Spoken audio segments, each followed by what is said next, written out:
chug, chug, chug, chug, chug, chug, chug, chug, chug, chug,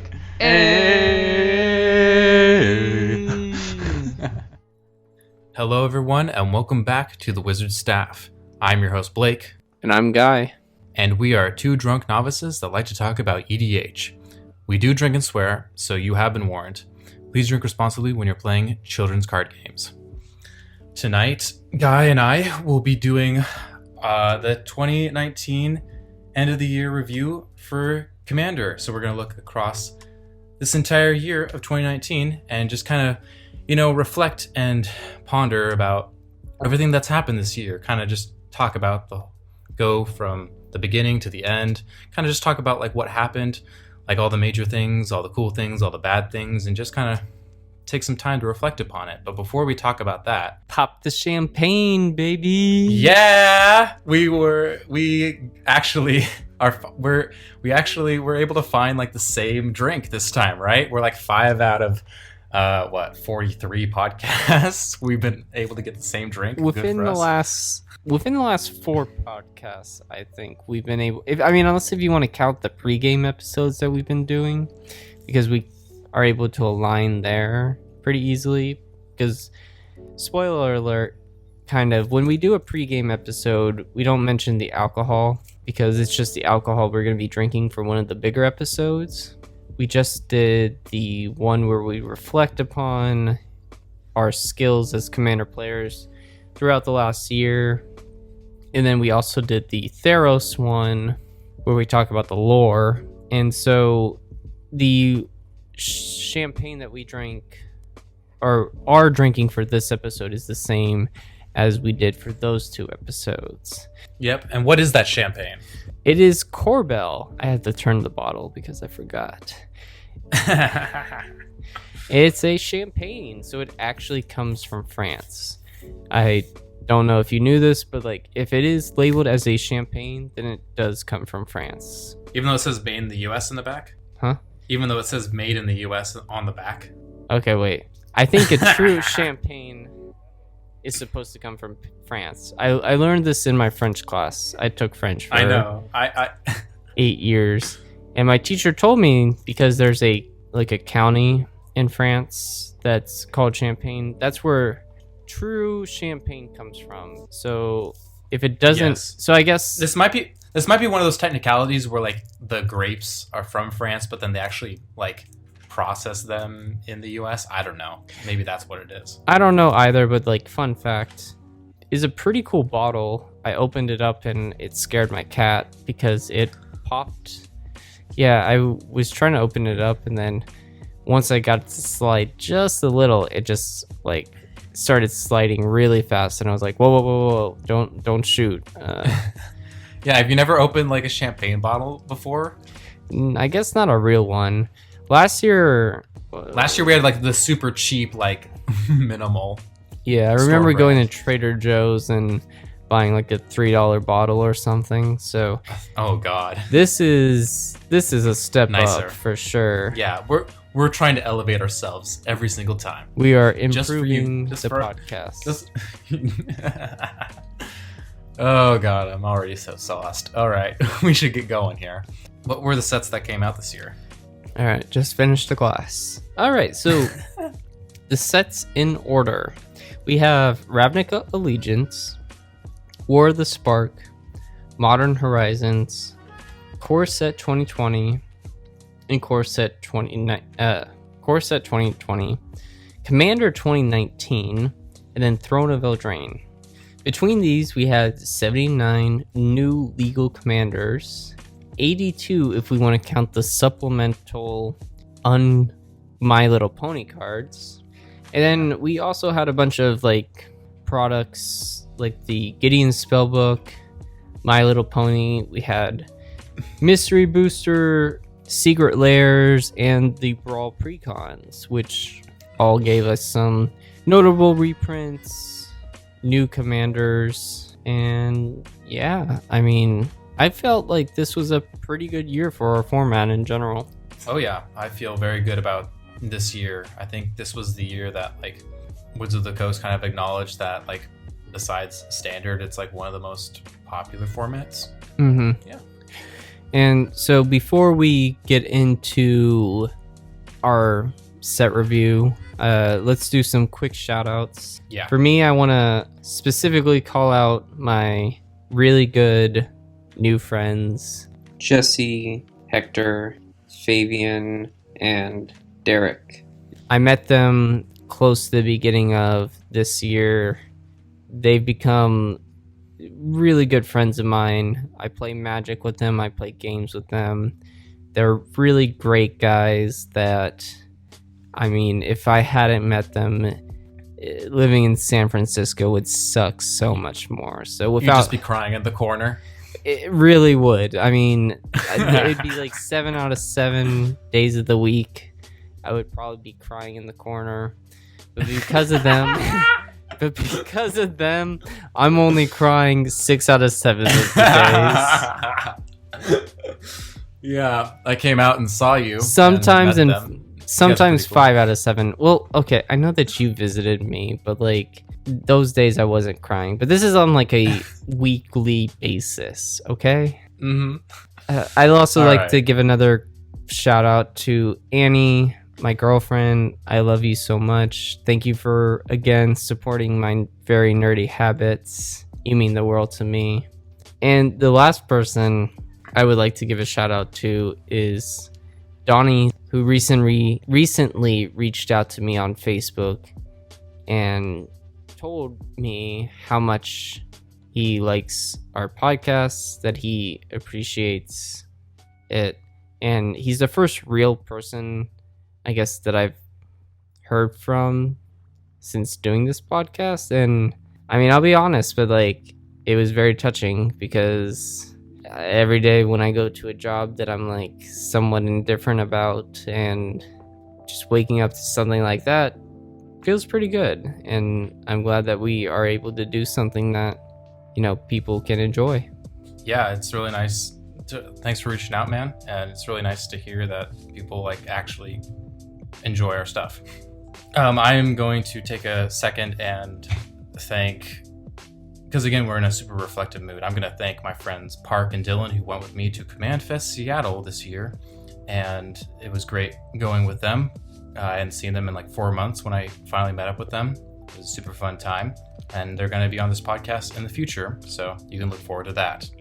Awesome. So now that we've gotten shout outs done, I think the only other relevant Magic news that we're going to talk about prior to getting into all these sets is that Magic did announce that they are finally making a TV show.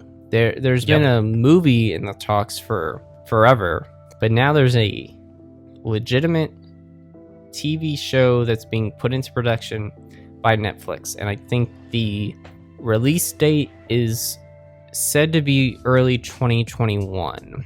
So keep an eye out for that. Mm-hmm. Yep, I am like cautiously optimistic that it'll be a good thing. If you have Netflix and you like playing Magic the Gathering, Fucking watch it.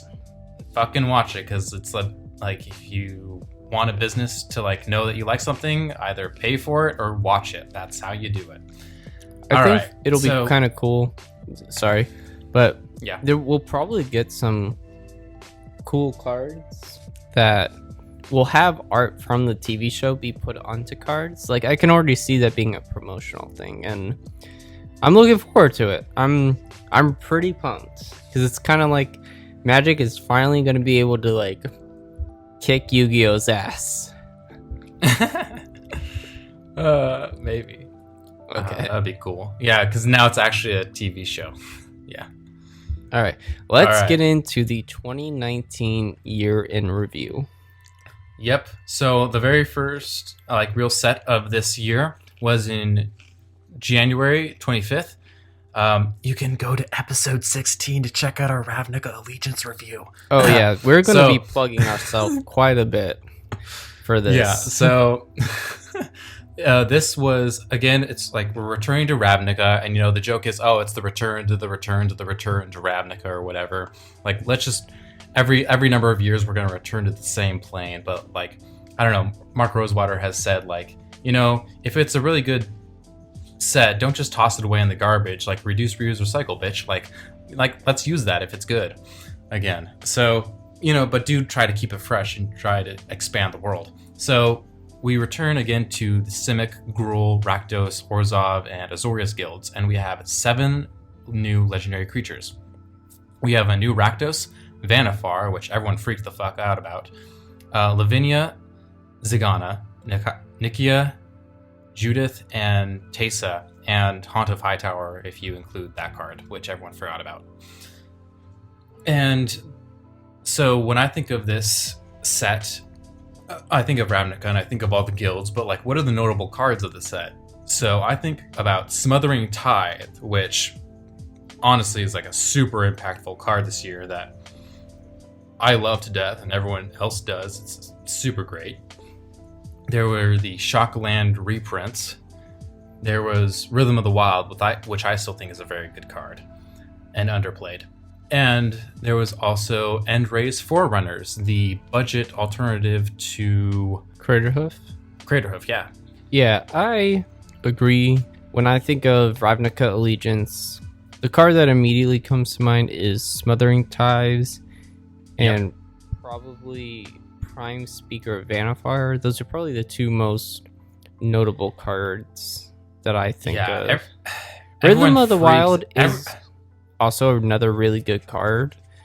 It gives your creatures haste or counters, which awesome.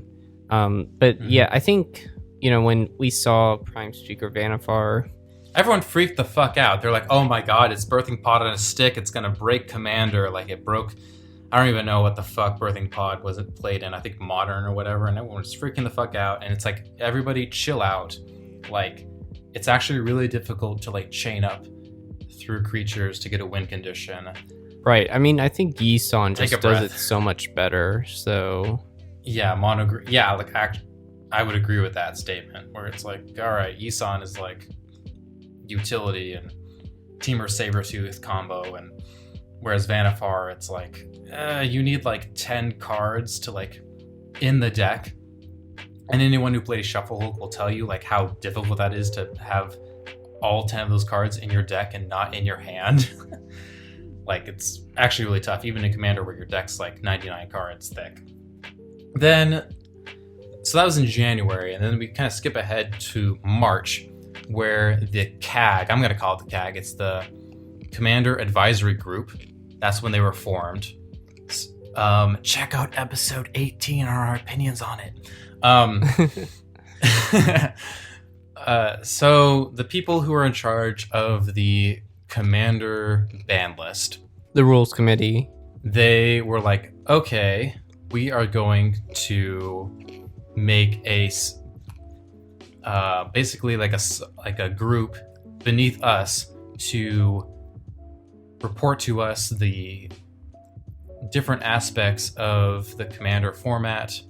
You know, people from all different aspects of the community give us feedback, possibly give us thoughts on the ban list, and hopefully educate the rules committee about Commander, since the format is growing so much within the last 10 years or so. And, you know, if you want our thoughts about it, you know, you can again listen to episode 18. I'm not going to talk about it here now. So let's move on to the next set. Kind of throw my 2 cents into there.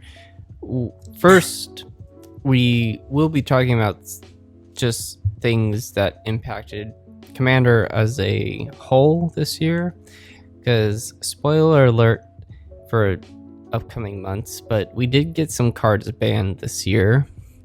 Spoilers. Honestly, we'll talk about it later. Right. When the CAG was formed, it seemed like it was going to be such a big deal. At the moment, I don't feel like it's been or has had such a huge impact on the game as we kind of thought it would. Yeah, I don't know, maybe behind the scenes if stuff is going on that, you know, we don't know about. But it does just seem like it was kind of like a, hey, we are Hodgepodge. going to, get some other people's opinions, but, it's not going to seem like it's, it was kind of just like a first show thing. I could be wrong, and I would like to be proved wrong, because I just don't want, some of these things to be done for the sake of them being done. I would really like to see more from the CAG. I'm sure that the rules committee gives them things to do, but I would like to see that. I would like to be able to see what they've done, whereas I feel like we've just kind of seen the rules committee. We don't really see the CAG. Yeah. So, Guy, I guess I will throw in my 2 cents as well. I'm not going to spend forever on this, but I will say, like, my thoughts since episode 18 on the CAG's formation. I'm kind of in a similar boat where, like, it doesn't really seem like they have done a whole lot. I'm going to give them the benefit of the doubt because I do know that they are still kind of adding members. I know they added a new member actually at Command Fest Seattle. I turned around and I was like, oh, there's Sheldon Menery and like the person that they just added. And I didn't really think about anything at the time. Then I looked on social media. I'm like, oh, they added a new CAG member. So I like to give them the benefit of the doubt. I like to think that they're still kind of bringing people into the group. And, the group can't get super huge. Otherwise, the team will be inefficient in decision making. So I'm hoping in 2020, you'll really start to hear from CAG members. Like, it's also really difficult where it's like, they could argue and debate with each other like for 20 hours, but at the end of the day, like they still might choose to ban or unban nothing.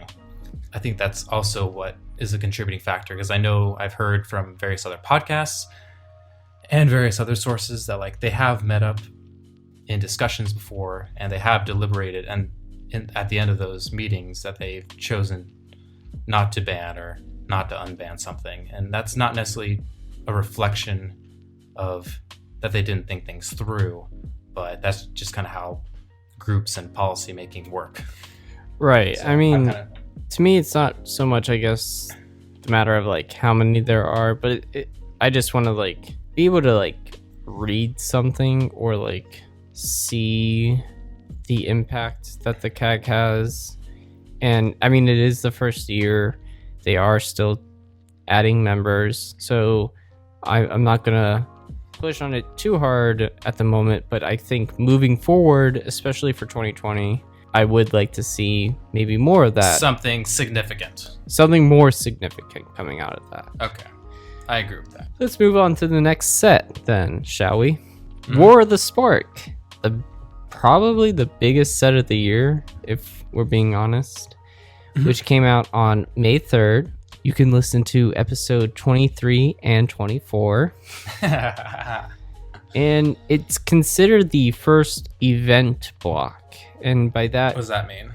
I was listening to Mark Rosewater's I almost said pork chops. I was listening to Mark Rosewater's podcast, and he was talking about how War of the Spark really is more of an event rather than it is meant to kind of reflect upon, how do I say this? It is a specific event to the Magic the Gathering story, and that's what it's based upon. It's not based upon, in Theros you have Greek mythology. You don't have, it's not like Amonkhet where you're basing it off Egyptian history. War of the Spark is meant to be like, this is specific to MTG and only MTG. It's not taking influence from anything else. It was like literally like it was literally like 25 years of like MTG lore finally accumulating in like the boss fight, right? Well, more like 5 years, because, well, it depends on how far you want to go. They had been working on this story for the last 5 years. I mean, technically 8, because everything that they do is like 3 years in advance, actually. So they had finished this storyline in their minds 3 years ago, whereas we're now just learning about it. So they're always 3 years ahead of us. It's kind of funny that it ended up paralleling so well with, the Avengers. But that's just besides the point. I'll just say, like, I wasn't really like all that. I don't know, like some of the lore for this set, I would have liked to have seen more planeswalkers die. I know that's not just me. I know a lot of other people feel like, oh, it was this big hype, and only 3 minor characters died. Like, I mean, besides Gideon. Right, I was about to say, what do you mean? Gideon died. He's... Okay, Gideon died and 2 minor characters, and it's like, really, is that it? This is a war, is that really all the people that died? And, yeah, it could have been more of impactful. It could have been more of a reboot. Lore-wise, that's our critique. But let's get into, the actual... function of the set itself. So we saw... Functionally, I love it. Right, so we saw 15 new legendary creatures. We saw the Eternal Gods return with an addition of Ilharg. We had Bantu, Roness, Hazaret's the red one. She was not on there. What's the white one and the Oketra? blue one? Oketra, and then what's the blue one's name? Fuck. Yeah, fuck. Anyway, we had Niv Mizzet Reborn. We had Feather, Massacre Girl, Tolsimer. Kefnet. Yes, Kefnet is the blue one. We had Starev, Rolasek, Nahab, Tomik, Krenko, Fibblefif, who finally got his own card. And then we also had Mowu.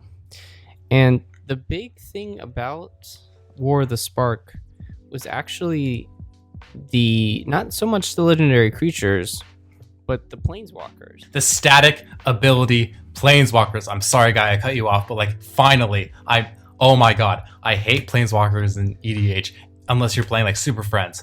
This was the first time planeswalkers could actually be played in non-Super Friend centric decks. Finally. God, yes. Yes. We had 37 new planeswalkers, which is a ton compared to what we've gotten before. I mean, normally you only have 3 or 4. 37! And how they made them relevant was, we had uncommon planeswalkers, we had rare planeswalkers, and we had mythic planeswalkers. And then in addition to that, we had the static ability, which kind of acts like an enchantment almost. Yeah, or where basically like a killable enchantment if you attack into it. Right. That's how I view it. Well, it's either static or triggered. It's one of those. Yeah. But it's an ability that you don't need to plus or minus for, which is big because it gives planeswalkers a bigger impact on the game. Some of the notable cards from the set, I mean, Narset, Parter of Veils, one of the planeswalkers, probably my favorite planeswalker from the set. We had Bolas's Citadel, Narset's Reversal, Dovin's Veto, Ashiok, Dream Renderer, Jace, Wielder of Mysteries, Karn the Great Creator, and Finale of Devastation. We had a lot of good cards for this set. There were so many good cards in this set. Not only not only the static planeswalkers, but also there were just some good generic cards like Narset's Reversal and Dovin's Veto, and Finale of Devastation. Yeah, I was kind of drunk when I read that card, and I was drunk when I did the review for it. And you're drunk really kind of now? And I'm drunk now, but but I've at least had some time where I was sober in between all those moments, so I can realize how good that card is. I'm like, oh shit! So I bought the card in foil, and now I have it. That's really nice. I actually so pulled one, and I had bought one, so I own 2 copies. I put one in Galta. It's actually a good CD EDH card, and so it's in my Get Robbed deck too. But the planeswalkers with static abilities, that's what I think of when I think of this set, and there were so many good ones. Narset, Ashiok, Jace Wielder Mysteries, even Karn. oh god, it's just I love it. Like I love when WotC's like, oh, you thought this permanent type was bad? Boom! Here's a good one. Here's like 5 really good ones. And I'm like, oh yes, thank you so much. I think those are really good ones that can go into a lot of decks, but I also think that, some of them do have a more niche purpose. Like, I've actually really enjoyed the Tybalt one. I think it goes well into my Perforos deck because it prevents other players from gaining life, and it creates creatures, which triggers Perforos. It's a good card. I mean, Planeswalkers in general just got a lot better, and I know that this isn't the only time we're going to see it. We will see this in the future, and I'm genuinely looking forward to that. And I think maybe even for like 2020, we'll talk about this a little at the end, but we are going to get a ton of Commander products, and maybe we could see, Commanders having Planeswalkers being your commander with static abilities in the command zone, which would be crazy. Yeah, I will be interested if they choose to do that design space again in the future, or if it's only limited to this set. I really hope not.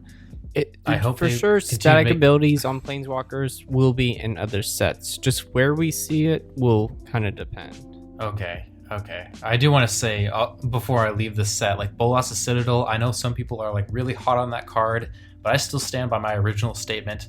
I do not like cards that say play the top card of your deck that much, because you like always hit lands and then you have to like work around those lands.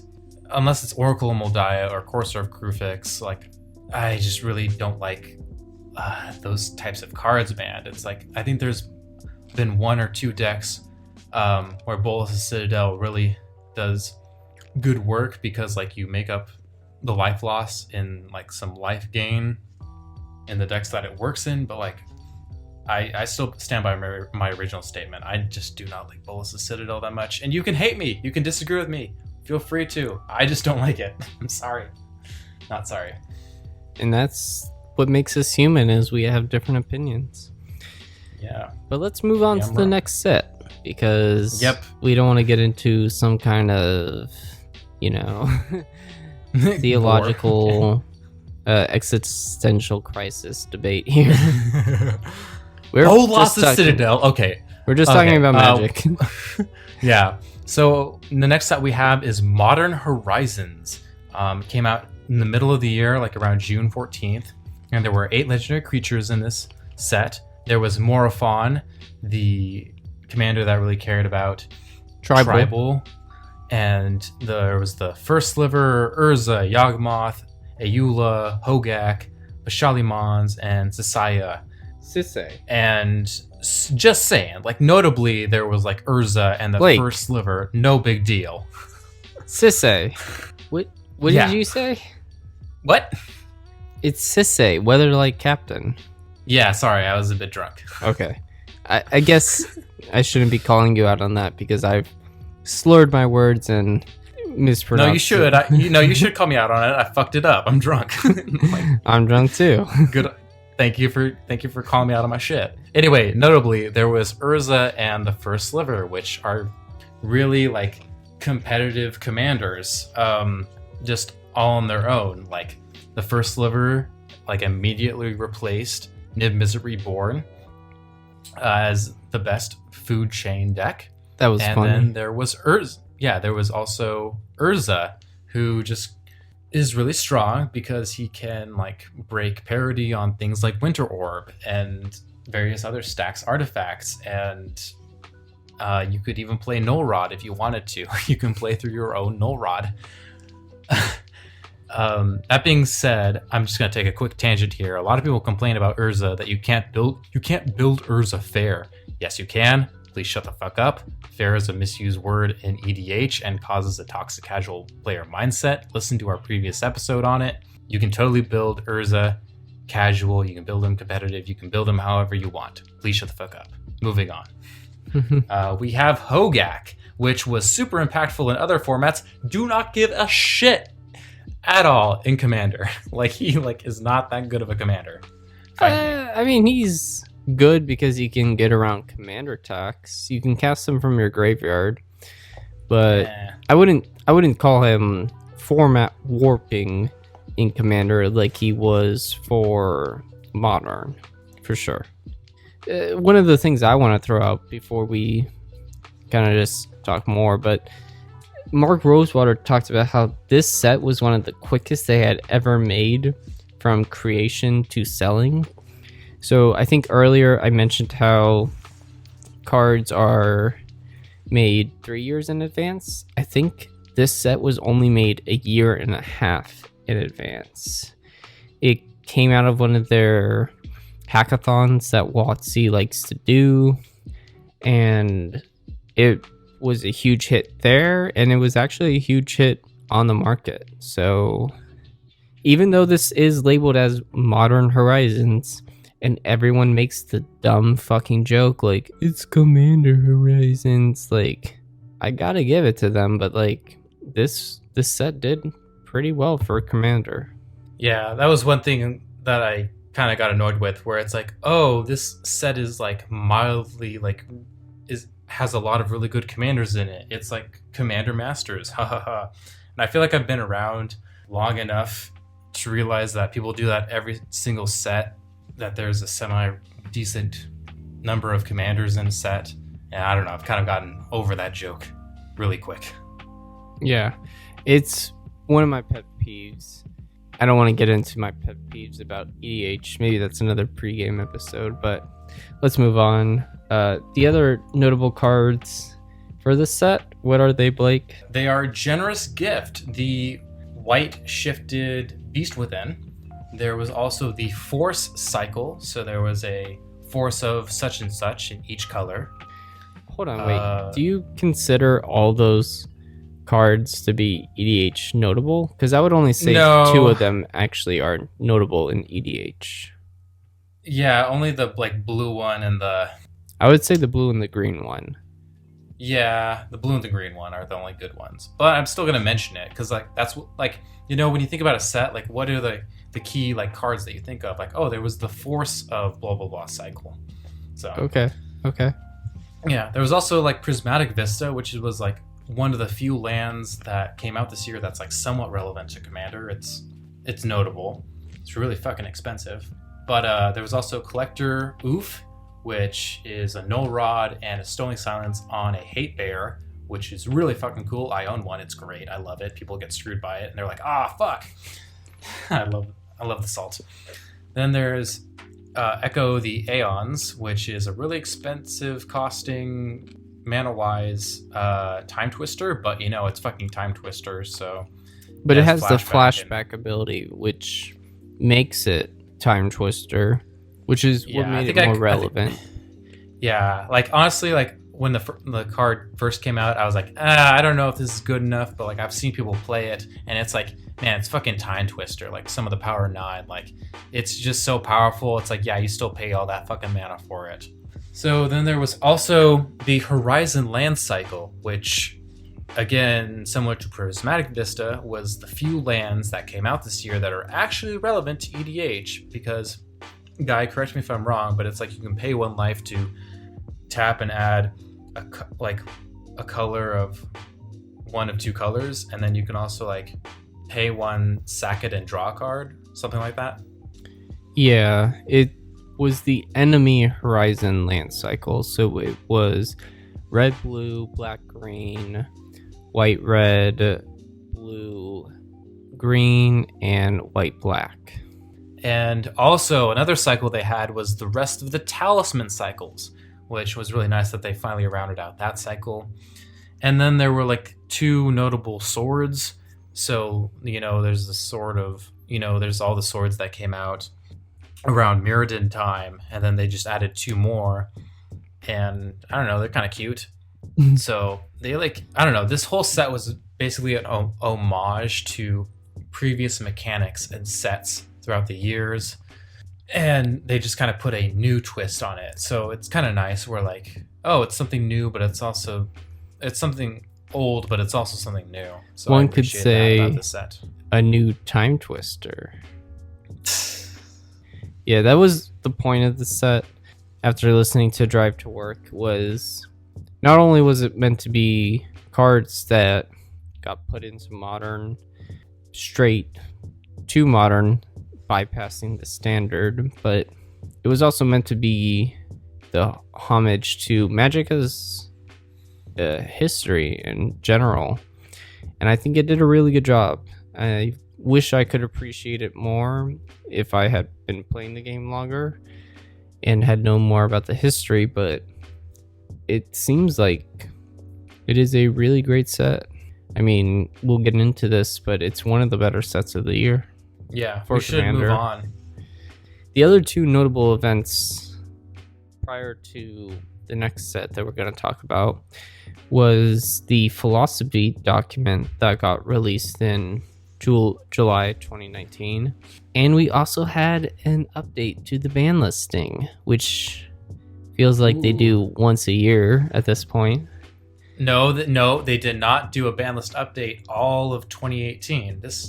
They did. So this has been like the first ban list update in like almost a year and a half. Good point. We did not mention that last year. You're right.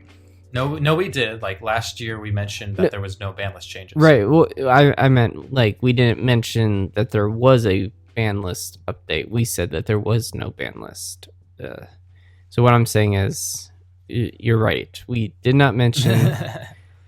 Anyway. So what happened this year, Guy? What fucking happened? Well, they unbanned Painter Servant. And they banned Iona and Paradox Engine. Huh. Yeah, and we did have an episode about that. I forget which one, but it's called episode 30. All right. Oh, it's written in the notes. I didn't. It all kind of like blurred together, and I was like, "What episode?" The numbers are just. I'm trying to look away from the screen as much as I can because I'm like, oh god, I'm too drunk at this point. Well, you chugged a whole bunch before we started this episode. I know, Blake, don't judge me. Oh gosh. Yeah, so we got some cards banned, we got a card unbanned. I don't think this broke the game at all, so it seems like it was an okay choice. It maybe like Paradox Engine is still the one that, you know, maybe didn't need to be banned. I think banning Iona to unban Painter Servant was a okay decision. I don't miss Iona all that much, even though I ran her in my Avacyn deck. I feel pretty much the exact same way. Like, Painter Servant has been unbanned. I have not even seen it at all. And it's been almost like half a year. And like, I'm fine with that. And Iona, like I'm also like you, Guy. I used to run her in some decks, but I've made my peace with her.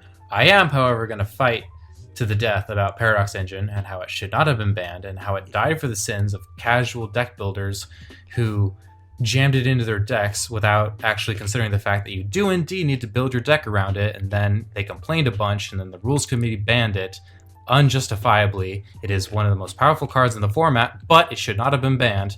And I'm not the only one that thinks this way.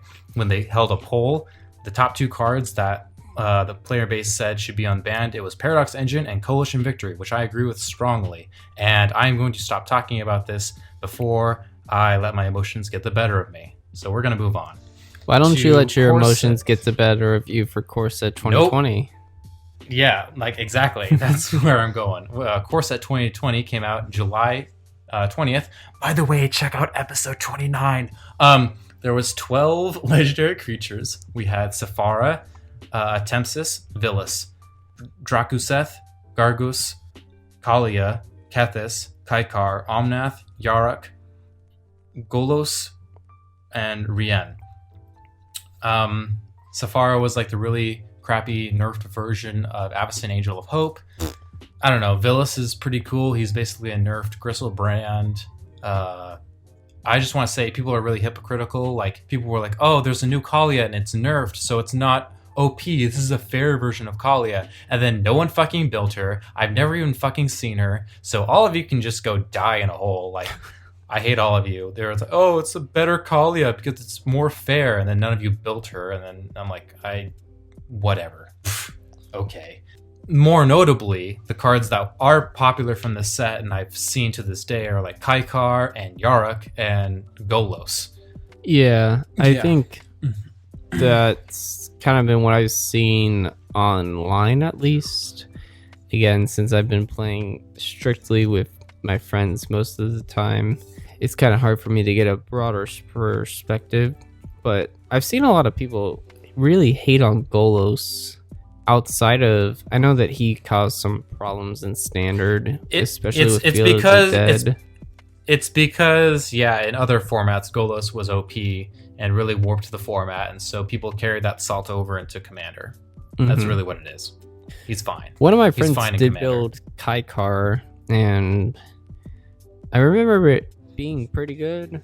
I don't think he kept the deck around, though, because I think shortly after we had one of those other commanders in 2019 just replace it pretty much. I mean, we'll talk about that, but I want to mention the quick notable cards from this set. There were the Leyline reprints, and I guess there were the 3 new Chandras, I guess. There was Dawn from Dreams, and Elvish Reclaimer, which was basically crop rotation, and then there's Veil of Summer, which is basically Autumn's Veil, but different. And so there were some like really cool commanders and really cool 99 cards from this set. I think the core set is meant to just be like a general goodie bag rather than it is something specific. So I think it did its purpose. That's a good way to put it, because I mean, I think the most popular commander from the set is Yarok, and everyone just loves the idea of just playing like general good value, good stuff, and just having a really decent deck, like having ETB triggers. Yeah, it's Panharmonicon on a stick. Basically. I think for core set 2021, when we see that, I just hope that it kind of follows in the similar vein. We just get a lot of like general good stuff cards. So I don't know about that, but the next set we're going to talk about is Commander 2019. Woo! This is the set we're supposed to care about the most, right, Guy? It is, Blake. It is. I don't know about you, but it probably wasn't the set that I cared about most throughout the year. Or at least... pretty decent. Or, sorry, I cared a lot about it prior, and once we got it, I was like, okay. It wasn't the set I cared about the most out of the full year. Sorry. We got 16 new commanders. The 4 main commanders that we got from this was Kadena, Savine, Gearhead, and Anya.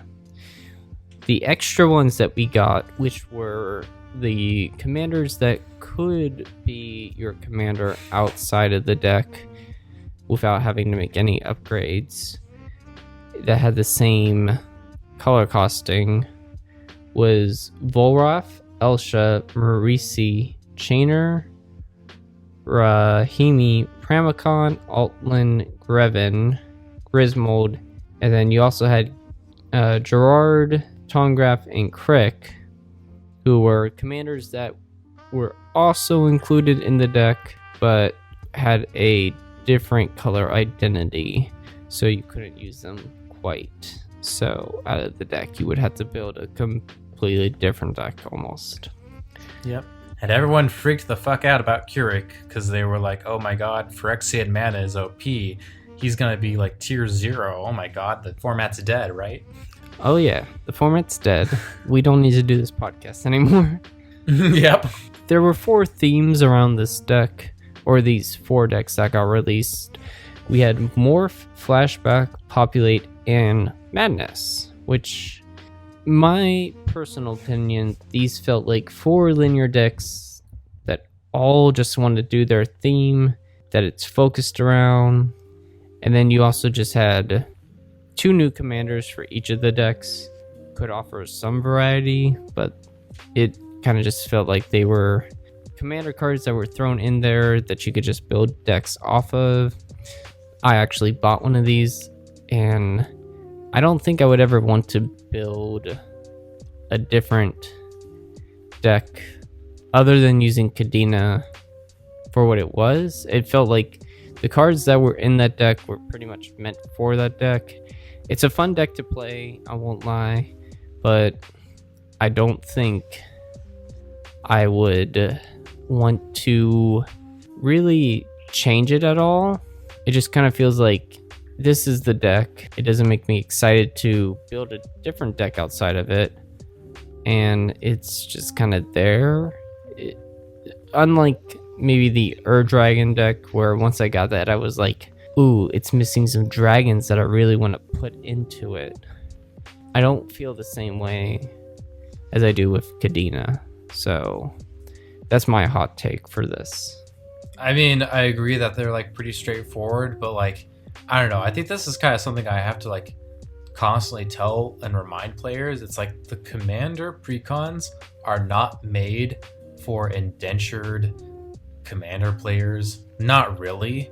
They are products made to get new players into commander. So yes, they're going to be very linear. Like that's how I got you into commander, is I gave you the dragon precon. It's very linear. It's all about casting dragons and beating face. Like, so I kind of, whenever I hear like, oh, like the commander precons aren't super intricate and like there aren't 50 reprints in it, it's like, yeah, because that's not really the purpose of the decks. You're right. I did definitely have a different perspective buying the Kadena deck as I did when you gave me the Dragon deck. That is a very good point. I maybe didn't think about that. And I can't say that, I can't blame it on the drunkenness, because when I was writing the notes initially, I was sober. Well, let me ask you this. Like, okay. So, Lord Windgrace is very popular from last year, and arguably so is Aminatu. And are there any commanders that you think from this set you'll see into next year? Like, I'm personally predicting to see Anya Falconwrath and Elsha of the Infinite and maybe Kadena. Do you think there'll be any that you'll be seeing? If I was going to pick three, I would have picked Atla Palani, I would pick Anya, and Crick. I think people are just super excited about Crick because Black Phyrexian mana is apparently the cool, edgy thing to do. I mean, have you seen his art? He is so edgy. He has so many spikes. Yeah, cue the My Chemical Romance music. Atla Palani, I think, is pretty cool from what it seems like. Like, people like being able to play big stuff. And then who was the other one I said? Anya, just because she was the face vampire. Elsha and Kadena would probably also make the list. I think overall, maybe the commander product did do a good job of being able to like introduce new things, but I don't know. I am also kind of really interested to talk about the new cards that came out in this set, such as Dockside Extortionist, which saw a fuck ton. I saw a fuck ton of them at Command Fest. Oh my god, I saw so many Dockside Extortionists. It's such a good card. Oh. There's also Mandate of Peace, Sudden Substitution, Aeon's Engine, and Sanctum of Eternity, which were the other notable cards that I wanted to bring up for this, new set. Dockside Extortionist definitely being probably the most prevalent, right? And I mean, I think Mandate of Peace is maybe actually like an underdog. It can do quite a bit. Like, its purpose was so that it could kind of like be a white counter to Cyclonic Rift, which I think is very strong. Sudden but like it's limited to like a certain, like, isn't it limited to like the combat step, and like rarely do people ever limit themselves to casting Cyclonic overloaded during the combat steps, so I wasn't really impressed by Mandate of Peace. Yeah, I mean, we'll have to see. I think it could be a very useful card. Aeon's Engine, I think, is also not necessarily a really good card for Commander, but I think it's a very interesting card for Commander. Exactly. I love it. I love the fact that it exists. So, like, I'm probably not going to play it because my personal play style is to play like more like mid power level decks in general in EDH, and Aeon's Engine is more like a meme card that you play like at the lower power level of EDH. But I'm super glad that it exists, and it's like, I'm sure there's funky things you can do with it. I mean, I know there are. Right, and so I just hope for the future we'll see more cards similar. The only other notable thing that I want to say about Commander 2019 was that the reprints were slightly better. We got more of a general overall like mid-value cards.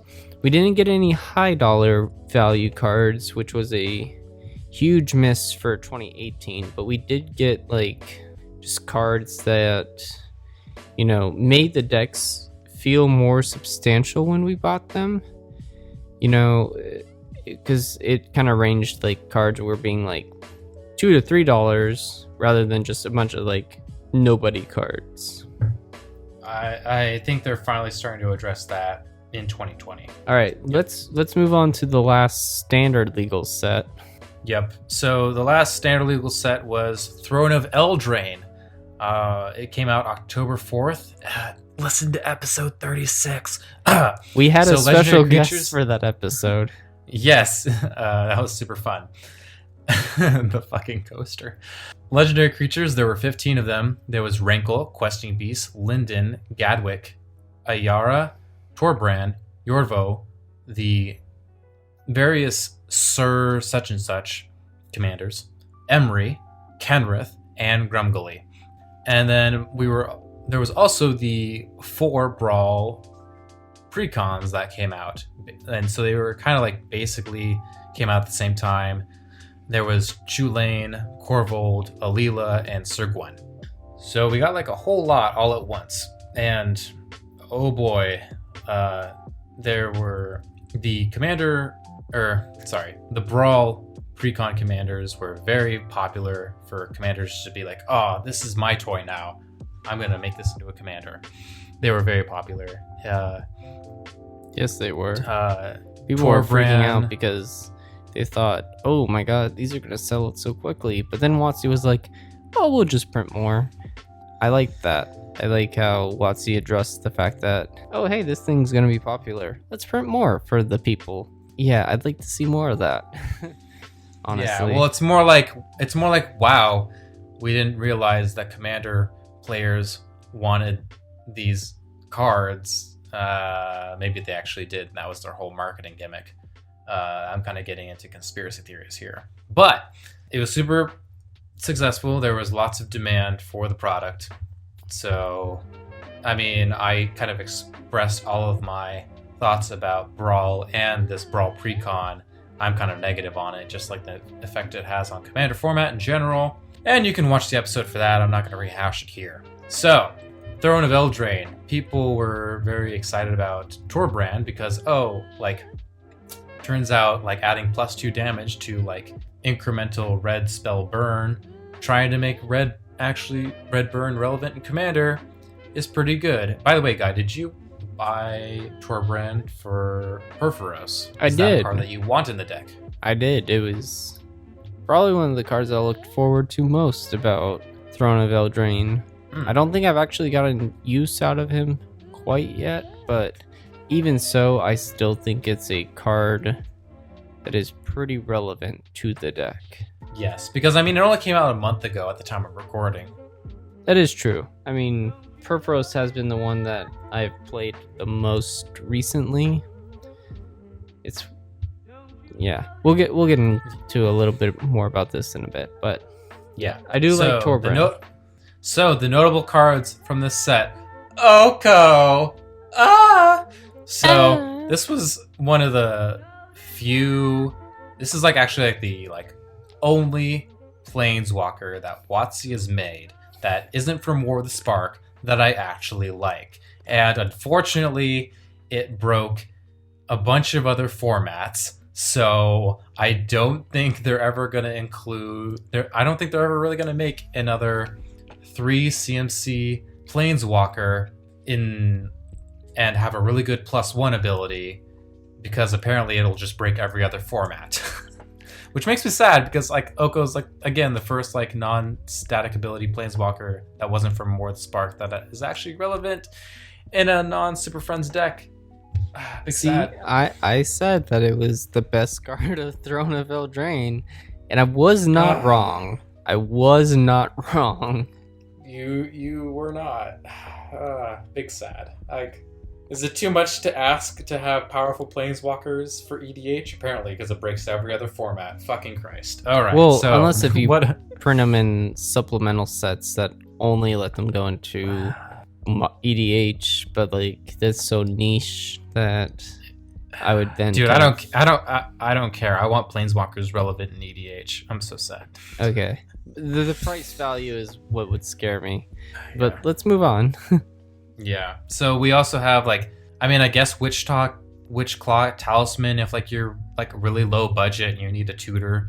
There's Feyburrow Elder, which is again a budget alternative to like Bloom Tender. Thank you, guy. Then there's like Hushbringer, which really counteracts like Flash Breakfast Hulk. Yeah, Flash Hulk, Breakfast Hulk, like Protean Hulk based decks. It's a really good hate bear. I think people need to stop comparing it to like Torpor Orb and just realize it's not trying to be Torpor Orb, it's trying to be a hate bear. I get it, you can only play it if your deck is running white. I get it. It's not trying to be Torpor Orb and play in every deck. It's trying to be a hate bear, which is primarily in green and white. Please stop complaining about it. All right. Then we also have the Great Henge, which I am really happy with this guy, because like I remember when we were doing this set review, and we were like, man, what's the most powerful card from this set besides Arcane Signet? Because Arcane Signet's like the best card of the year. And we both said the Great Henge because it goes in so many like pre-existing, moderately powerful EDH decks. Sorry. I agree, and I'm actually sad to say that I have not bought one yet. And I think... Do you need one? I would like to throw... I think one of the things for 2020... I know I've already talked about all my goals for 2020, but one thing is I might revisit Golta and kind of tune it a bit, and the Great Henge will definitely go into that deck. Yeah, I was going to say, like, you can just cheat Great Henge for like 2 mana in that deck. I don't know why you're not. You should get to that. Get on that. Yeah. All right. We also have like Fabled Passage, which honestly, in my opinion, was kind of an overhyped land. It's all right. It's okay. It's all right. Then there was also Beanstalk Giant, which was kind of like Cultivate, but not really. It's Hector's card of the year, which is the only reason why we're mentioning it at this point. All right. Then we also have Cauldron of Eternity, which is pretty cool. It's not Great Henge, but like it's pretty cool. And then there's also Embercleave, which not really relevant in EDH as much as other formats. Then there was Magic Mirror, which is actually good. And Arcane Signet, which everyone freaked the fuck out about so hard. Oh my god, I'm just rolling my eyes so hard about it. It's just a better Felwar Stone, people. Like, yes, it's a staple now, but like, that's it. It's fine. And then we have Mirror Maid, which is also a really good card because of the flexibility that you can choose an artifact or enchantment. Last time I checked, people like playing enchantments and artifacts in EDH. I would agree with that. It does tend to be a pretty useful card. Yeah, again, guy, buy Great Henge so I can make a copy of it with Mirror Maid. No. The Throne of Eldraine was meant to be like a Grimm's fairy tale theme set. Very similar to the Gothic horror inspired world of Innistrad. It did introduce the adventure mechanic, which gave these storybook like cards that also can act as sorceries and instants for creatures, which is cool. I don't think it made the biggest impact on EDH. I think not the devotion, it's called Adamant. Oh, yes. was the other new mechanic of the set. I think that one will probably be a little more relevant, but especially only to the specific colored decks. Not that much. I mean, if I were to pick between the two, I guess, but I guess if I had to choose. right, and Yeah. I'm just bringing it up. Yeah. All the cards we mentioned, pretty impactful. It was a very cool set. The Brawl decks were also really cool. I ended up buying one. I think Chulane might be a deck that I want to build for next year, just because now I have quite a bit of the cards, and he is probably a pretty strong commander. Sorry, he is a strong commander, and so... Yeah, similar to Urza, a lot of people complained, you can't build Chulane fair. Yes, you can. Please shut the fuck up. You can totally build it like moderately power level. Please just stop. You can totally build it. Like, I played against 2 of them, and like, they're fine. It's fine, guys. It's fine. Just calm down. Take a chill pill. You can.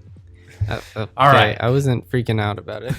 I know. I'm talking to all those people who were... I know you didn't, Guy. Like, it's everyone else. All right.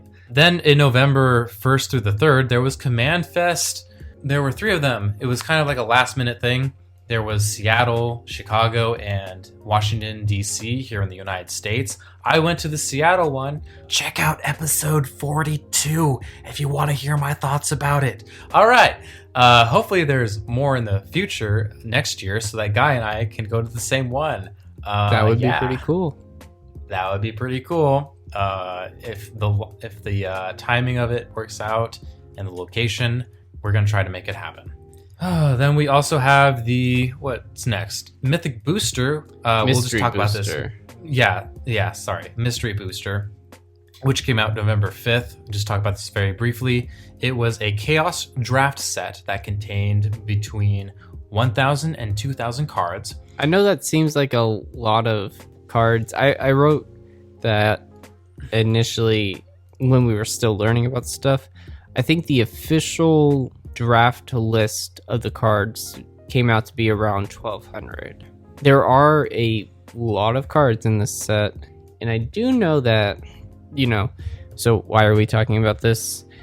Gavin Verhey did say that when he was picking cards for this, he was picking cards with commander and multiplayer formats in mind. So we did get some pretty notable reprints in this set. One of those being Mana Crypt, almost a $200 card. Yeah, and there was also Bloom Tender and Teferi's Protection. Other good cards. Some of the slivers got reprinted. Selvala got reprinted. Animar got reprinted. A lot of good legendary creatures and a lot of good commander staples did get reprinted for this set. Yeah, the only problem is the odds of pulling these good EDH cards were so unfathomably not in your favor that the odds were so stacked against your favor. It was literally winning the lottery. So it's not worth it to buy a mystery booster at all. Yeah, it's so cost inefficient. What I was kind of talking to you about was I do think it is still just nice that some of these cards are getting reprinted, even if they're not getting reprinted at the quantities that we need them to be reprinted at. They are just cards that will be eventually put on the secondary market, which only just helps kind of lower the value of their previous iterations, which just makes it a little more accessible. I don't think it's necessarily the best way of introducing reprints to Commander, but I am glad that this is happening, I guess. Also, on a similar note, there was also, Secret of Layers? Oh, yeah. Layer Secrets. I didn't write any notes about that, but... Yeah, but it was basically this is the closest WotC has kind of come to selling singles to Commander players, and it's slightly better than all the other times they've tried to sell product on really shitty websites. I've heard that there have been some issues, but it's not as much of a complete and utter clusterfuck as when they did it on Hasbro website. Oh, I didn't even mention that, the Mythic Edition for Ravnica Allegiance came out, and the Mythic Edition for War of the Spark came out, and I got fucked there, So, Watsy, if you're listening, please, within the next year, please figure out a website that this sort of system will actually work, because the apology letters and uncut sheets of cards aren't really that good of an apology. Just there's a demand. We want to buy your cards. Please make it so we can just go on a website and actually buy your cards, please. I think the way that they're doing the secret layers is a lot better, where they're printing to the demand that people want them. So they have a 24-hour window open, and as many people can go on and buy them, and they will print to the demand. Which yes, I think but the issue is the website is still having some issues, and what I'm saying is, please just figure out a website that actually fucking works, please. God. Yes, I mean, That's all I live want. in. Come on. We're almost in 2020. You're right. We should have a legitimate working website by now. That's all I want. Come on. We've kind of made it to the end of the year. That was kind of everything that happened in 2019. So Guy and I are now going to spend a few minutes kind of wrapping up overall the big hitters here. What do you think was the best set for Commander this year? All right, for me, my pick goes to Modern Horizons. Ironically, a set that was not made specifically for Commander. This set had a ton of powerful new cards that could be considered almost staples. You had Collector Oofy, you had Force of Negation, not to mention the two most powerful legendary creatures, spoiler alert, came from this set to Urza and the First Sliver. Yeah, I pretty much agree directly with that. Pretty much Modern Horizons is probably the best set. I could make a case War of the Spark, just because they had some really good cards for the 99, and they had a few good commanders, but the lore was really not that climactic, so that was kind of left the sour taste in my mouth, whereas Modern Horizons had nothing but positives. What about the best new card for 2019, Blake? What would you say? I mean, I think we kind of just gotta go with a boring answer, which is Arcane Signet, right? Sure, but okay. Other than Arcane Signet, what else would you say? Again, I kind of agree with what you have written here, which is Dockside Extortionist or Smothering Tithe. These are just really good cards that go in the 99, that there are a lot of existing decks that these just kind of become auto-includes. Smothering Tithe just becomes almost an auto-include in a mono-white deck, and even decks that aren't mono-white. If you're just splashing white in your commander's color identity, it's one of the best utility cards that you can run. And then Dockside Extortionist, so great. It costs 2 mana, and it consistently makes 7 or 8 when you cast it. Oh fuck, that's brutal. And not to mention, if you do blink and flicker, and you can actually make infinite mana if you do Teamer Sabertooth. There's also some of the really good static ability planeswalkers like Narset and Ashiok and Karn. Those are probably some of the best cards. Yeah. After Arcane Signet. Right, after Arcane Signet, which is just kind of a boring, generic answer. But yeah, Smothering Tides and Dockside Extortionists are, good cards. Turns out making mana is pretty good. Making mana is pretty good. It's also a little funny that, for so long we've complained how white and red kind of get the shit stick of what's good in Commander, but the two best cards, mono red and mono white. So yep, I would just like to see. I think then that kind of leads into a discussion where these are really kind of power creep the decks that are splashing red and white, versus the mono red and mono white decks.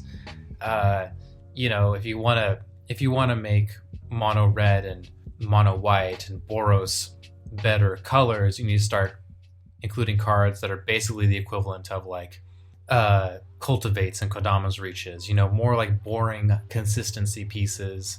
Then that's how you make the color better. But that's kind of leading into a different topic, and I'm going to stop talking about it.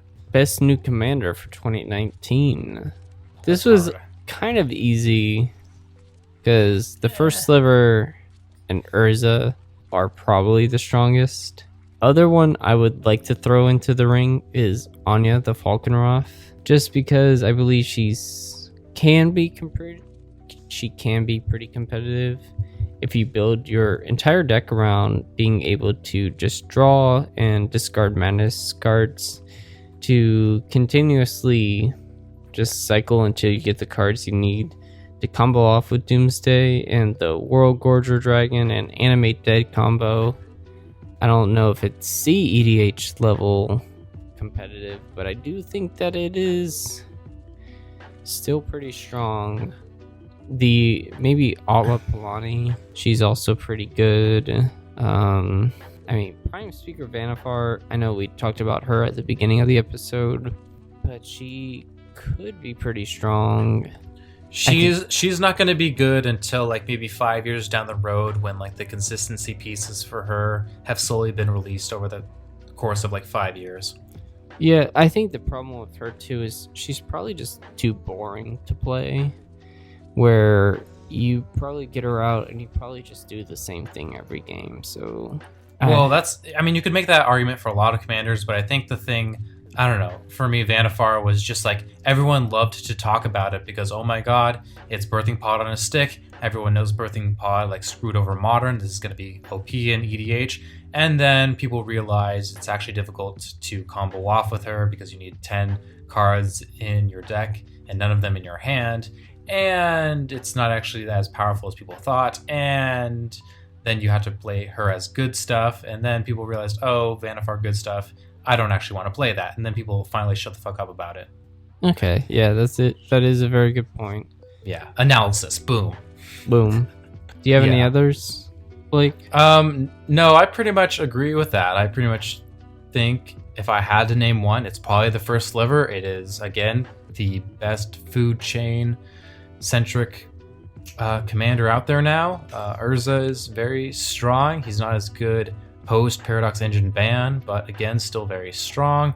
Anya, I'm actually very impressed with as a consistent Rakdos commander that can compete in CDH metas. There's Chulane, which you can indeed build very, very strongly. And there are many, many others that I could spend probably like another 10 minutes talking about, but I'm just going to cut it off there. Impromptu question, but who do you think will be one of the more popular commanders from 2019 that we'll see in future years? Honestly, there are quite a few that I think we'll see in 2020. If history is any indicator, the top 1 or 2 popular commanders from the commander precons is usually the ones we'll see. Like, I still see Lord Windgrace to this day, and that came out last year. So I'm wondering if I will then still see Elsha decks, if I'll still see Anya decks, if I'll still see like Keurig decks.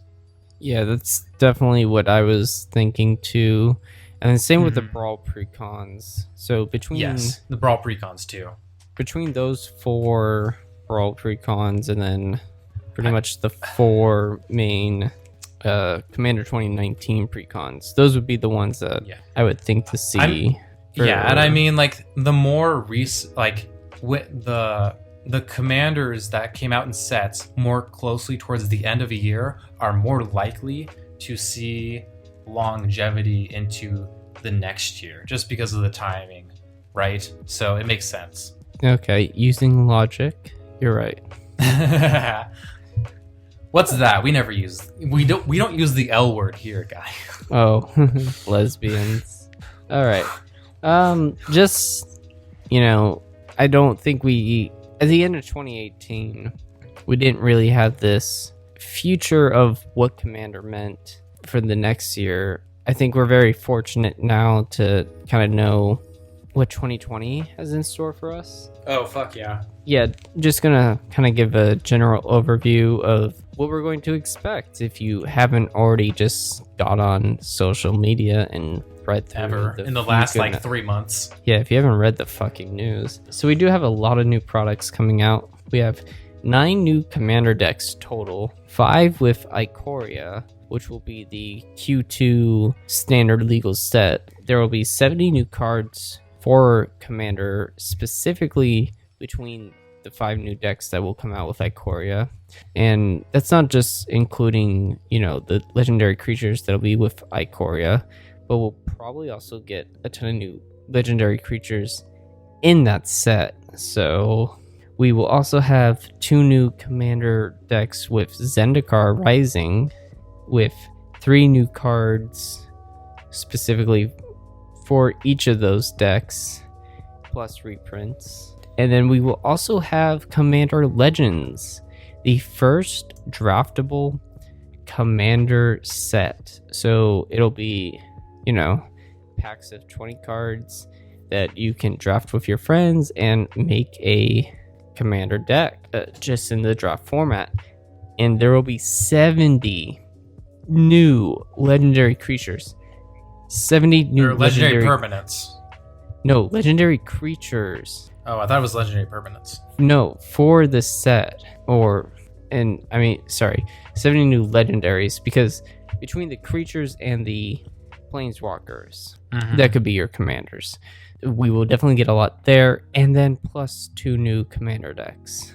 We are in for quite a bit of new product, and also, if you haven't listened to our commander booklet green, there will also be a product which focuses on 8 needed reprints for the green cards. So Blake and I each kind of took a stab at what we thought was going to be, the 8 cards that were going to be reprinted, and we'll find out who's right and who's wrong. A little scared for myself because thought about it and I was like, oh shit. You realize how much smarter I am. No, it's just how dumb I am. Same difference, right? Alright. Yeah, but seriously, next year is gonna be fucking intense. It sounds like. And I hope it's not just hype. I hope it's actually high quality, good product that is well thought through and is stuff that the community actually wants. So yes, I'm cautiously optimistic, like a lot of things. Yes, I agree. And yeah, prepare to get mind fucked, guy. We're just gonna be so busy. We are going to be so busy. That was the other thing that I was thinking about. I was just like, damn, we are going to just be swamped in the amount of work that we have.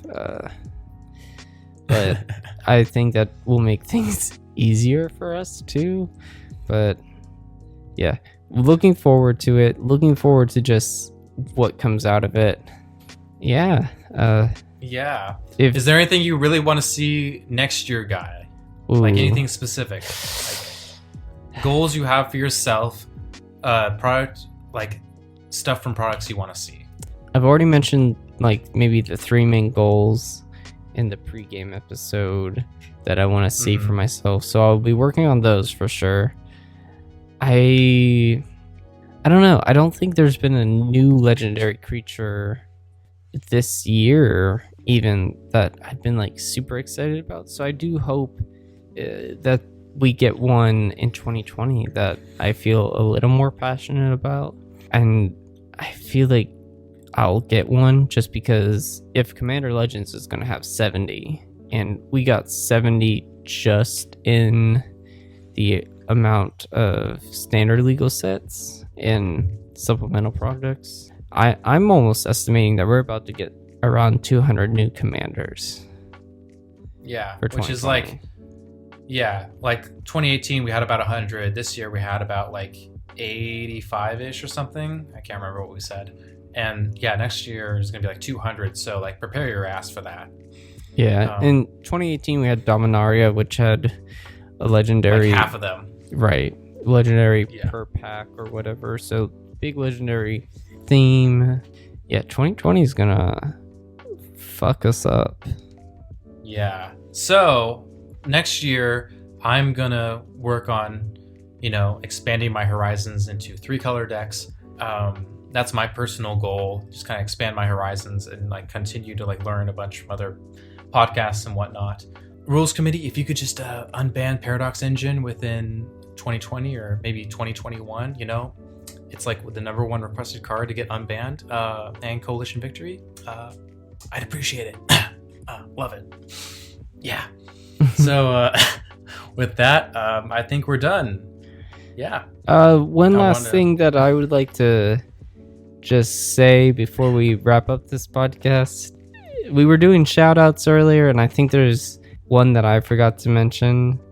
And I'd just like to give a shout out to my co-host, Blake. Ah. I don't want to I don't want to get into too much of it right now because I don't want to cry while I'm drunk. But, I just really appreciate how much Blake's done for, making me a better player, and how much, he's supported me, not even just, in the sense of magic, but just, just being a great friend in general. So, shout out to you, Blake. Shout out to you. Thanks, 2019's been a great year. Let's hope 2020 doesn't fuck us up. Yeah, it will fuck us up. I'll say like thanks for doing this podcast with me, man, and thank you for being way more funny than I am. Like it really helps to have someone who's actually funny.